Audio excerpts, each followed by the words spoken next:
Sitcoms have handed us some of the most memorable characters ever put on television, and not always in a good way.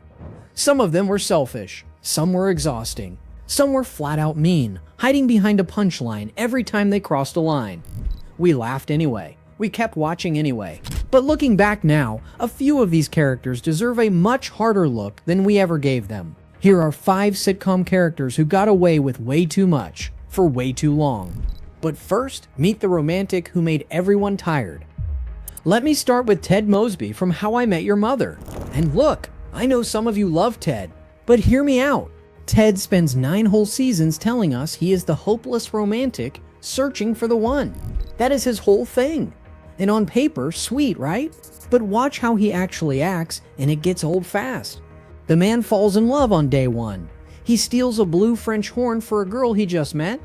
He says, "I love you" way too early, every single time, and then cannot handle it when she does not say it back. And here is what really gets me about Ted. He judges everybody else. He looks down on Barney for chasing women, then turns around and does the same selfish stuff himself. He just covers his up in big speeches and fancy words. He quotes books at you. He corrects people. He goes on about buildings like the rest of us are dumb. That is not romantic. That is a guy who thinks he is the smartest person in every room. And do not forget, Ted is the one telling the whole story to his kids years later. So he gets to spin it. He gets to make himself the good guy in every memory. He leaves out the parts that make him look bad and plays up the parts that make him look great. Think about how unfair that is to everyone else in the story. We are only ever hearing Ted's side of Ted. And the deeper you go, the more you notice it. The way he chases women who already said no. The way he treats every breakup like the world owes him something. The way nothing is ever his fault. The more I rewatch, the more I see it. Ted is not the hero of his own show. He is kind of the problem. But as tiring as Ted is, the next guy makes your ears hurt. And what makes it all worse is that Ted never really pays for any of it. The show rewards him in the end. He gets the girl, the family, the whole thing. So, 9 seasons of selfishness and self-pity and correcting people at dinner gets wrapped up in a bow. That ending does not feel earned. It feels like the show agreeing with Ted that he was right all along. And that might be the most Ted Mosby thing of all. But then there is the one who never stopped yelling. Now we go to Gene Ralphio from Parks and Recreation. And this one is short and loud for a reason. Gene Ralphio is Tom Haverford's best friend, and he is built to be annoying on purpose. The failed raps, the weird slang, the big silly grin. He shows up, sucks all the air out of the room, and leaves a mess. And in tiny doses, honestly hilarious. His big dumb energy bounces perfectly off the calm people around him. But here is my problem with him. A little goes a very long way. He schemes all the time. He lives off his rich dad's money. He lies right to your face with that huge grin and zero shame. And he never grows. Not even a little. He is the exact same loud, useless guy every single time he shows up. And here is what makes it worse the more you think about it. He has no job, no real plan, and no shame about any of it. He floats from one dumb get-rich-quick scheme to the next, and every one of them blows up. Then he pulls his sister Mona Lisa into the chaos, and now there are 2 of them. 2 spoiled loud people with no rules, feeding off each other. That is a lot to put on screen. And here is the thing that always makes me laugh. Even the actor who plays him, Ben Schwartz, basically said a whole show about Gene Ralphio would flop because the character is just too annoying to handle for that long. When the actor himself says that, he is a perfect spice, a terrible main dish. What stings most about John Ralphio is the wasted potential.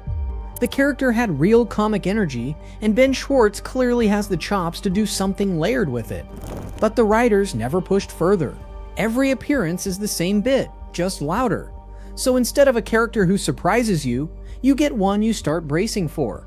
That shift from funny to exhausting happens faster than the show ever seemed to notice.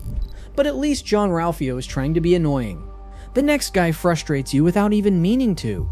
Next up is Ray Barone from Everybody Loves Raymond. And this is the one that really gets under my skin, because it is so quiet.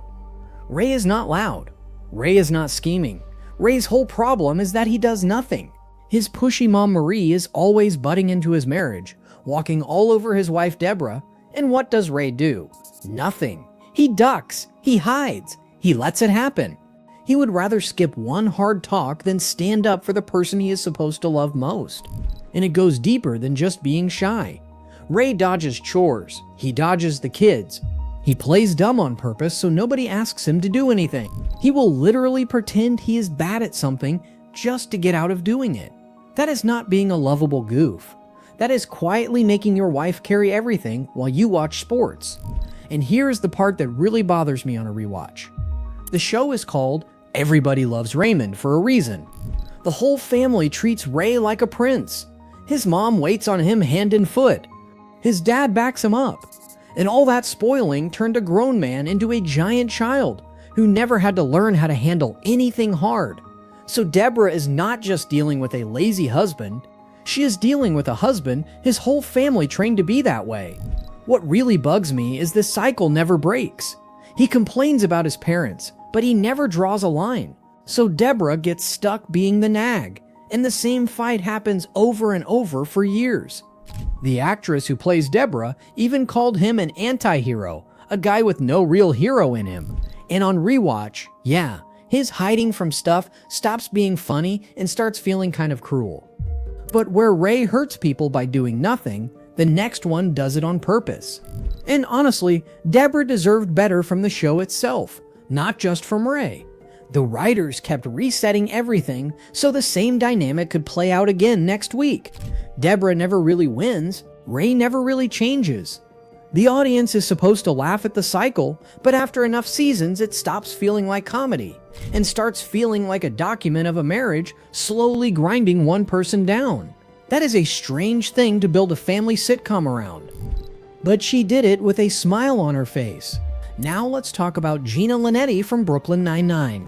And this one splits the room, so let me be honest about where I land. Gina works the front desk at the police station, and she runs on pure ego. The confidence, the dance breaks, the way she calls herself a gift to the world. Some of you live for that, and I get it. She is quotable as anything.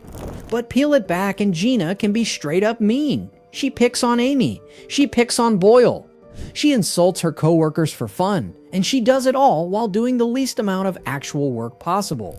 And here's my issue. Everybody else at that station grows. They learn. They get better and closer over the seasons. Gina mostly just stays Gina. She is glued to her phone, scheming, praising herself, and skating by.